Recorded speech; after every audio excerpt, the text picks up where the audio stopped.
अच्छा, इस इलाके च मंदिर गुरुद्वाराज बहुत ज़्यादा होंदे सन। भी तुसीं देखो ना, ਇਹ जनाब तरीखी मंदिर।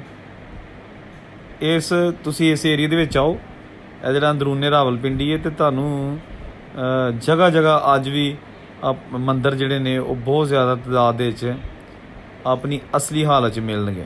ਇਹ ਬਹੁਤ ਵੱਡਾ ਅਹਾਤਾ ਹੈ ਜਿਹਦੇ ਵਿੱਚ ਜਨਾਬ ਬਹੁਤ ਹੀ ਜ਼ਬਰਦਸਤ ਔਰ ਮਜ਼ਬੂਤ ਗੈਰ ਮੁਸਲਿਮਸ ਦੀ ਜਿਹੜੀਆਂ ਇਬਾਦਤਗਾਹਾਂ ਨੇ ਉਹ ਅੱਜ ਵੀ ਮੌਜੂਦ ਹੈਗੀਆਂ ਨੇ। ਇਹ ਬਾਗ ਸਰਦਾਰਾਂ ਦਾ ਇਹ ਏਰੀਆ ਹੈ, ਇਸ ਮੁਹੱਲੇ ਦਾ ਨਾਂ ਹੈ।